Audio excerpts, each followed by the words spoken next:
अध्याय 15। तब तेमानी एलिपज ने कहा, क्या बुद्धिमान को उचित है कि अज्ञानता के साथ उत्तर दे, या अपने अंतःकरण को पूर्वी पवन से भरे?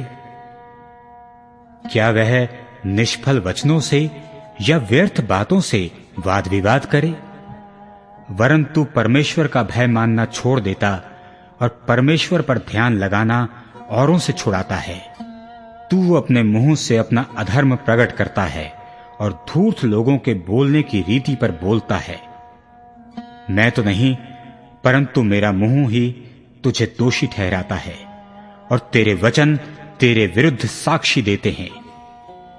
क्या पहला मनुष्य तू ही उत्पन्न हुआ? क्या तेरी उत्पत्ति पहाड़ों से भी पहले हुई? क्या तू परमेश्वर की सभा में बैठा सुनता था? क्या बुद्धि का ठेका तू ही ने ले रखा है? तू ऐसा क्या जानता है जिसे हम नहीं जानते? तुझ में ऐसी कौन सी समझ है जो हम में नहीं? हम लोगों में तो पक्के बाल वाले और अति पुरनीय पुरुष हैं, जो तेरे पिता से भी बहुत आयु के हैं। परमेश्वर की शांतिदायक बातें और जो वचन तेरे लिए कोमल हैं, क्या वे तेरी दृष्टि में तुच्छ हैं?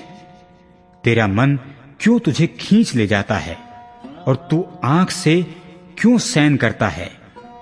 तू भी अपनी आत्मा परमेश्वर के विरुद्ध करता है और अपने मुंह से व्यर्थ बातें निकलने देता है। मनुष्य है क्या कि वह निष्कलंक हो, या जो स्त्री से उत्पन्न हुआ वह है कि क्या कि निर्दोष हो सके? देख, वह अपने पवित्र जनों पर भी विश्वास नहीं करता और स्वर्ग भी उसकी दृष्टि में निर्मल नहीं है। फिर मनुष्य अधिक घिनौना और भ्रष्ट है, जो कुटिलता को पानी के समान पीता है। मैं तुझे समझा दूंगा, इसलिए मेरी सुन ले। जो मैंने देखा है उसी का वर्णन मैं करता हूं। वे ही बातें जो बुद्धिमानों ने अपने पुरखाओं से सुनकर बिना छिपाए बताया है। केवल उन्हीं को देश दिया गया है और उनके मध्य में कोई विदेशी आता जाता नहीं था। दुष्ट जन जीवन भर पीड़ा से तड़पता है और बलात्कारी के वर्षों की गिनती ठहराई हुई है। उसके कान में डरावना शब्द गूंजता रहता है। कुशल के समय भी नाश करने वाला उस पर आ पड़ता है। उसे अंधियारे में से फिर निकलने की कुछ आशा नहीं होती और तलवार उसकी घात में रहती है।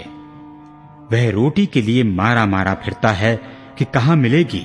उसे निश्चय रहता है कि अंधकार का दिन मेरे पास ही है।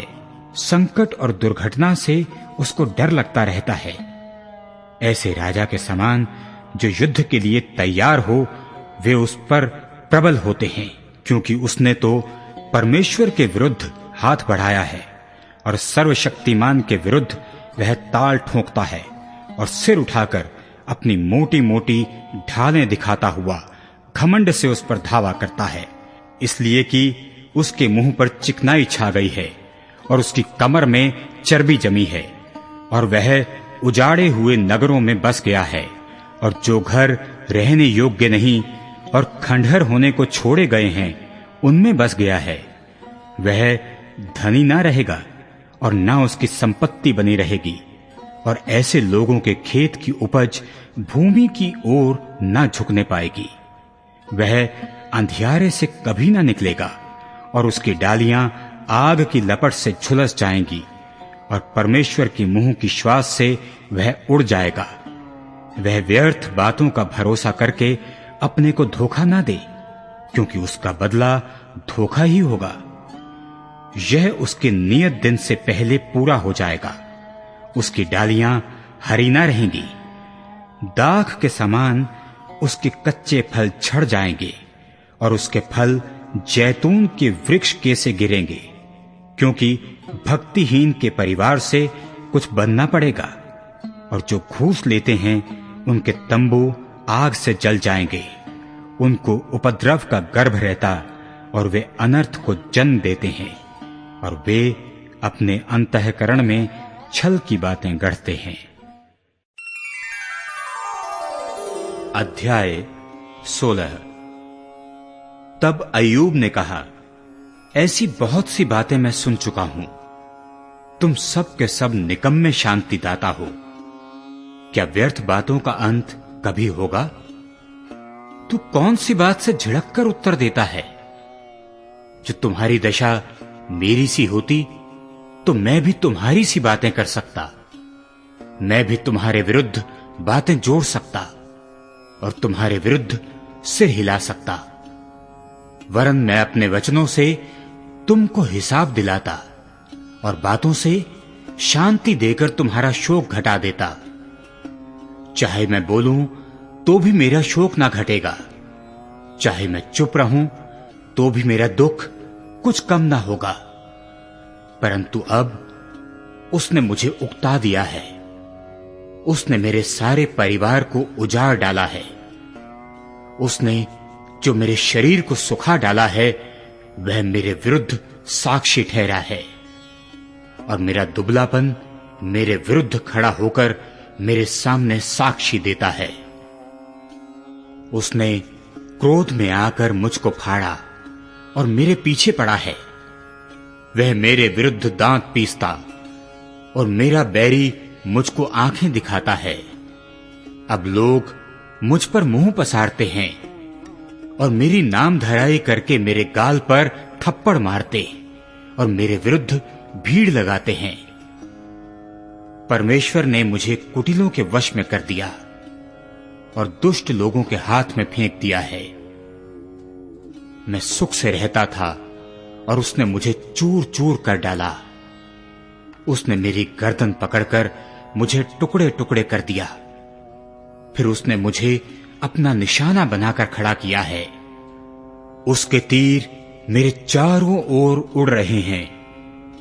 वह निर्दय होकर मेरे गुर्दों को बेधता है और मेरा पित्त भूमि पर बहाता है। वह शूर के समान मुझ पर धावा करके मुझे चोट पर चोट पहुंचाकर घायल करता है। मैंने अपने खाल पर टाट को सी लिया है और अपना बल मिट्टी में मिला दिया है।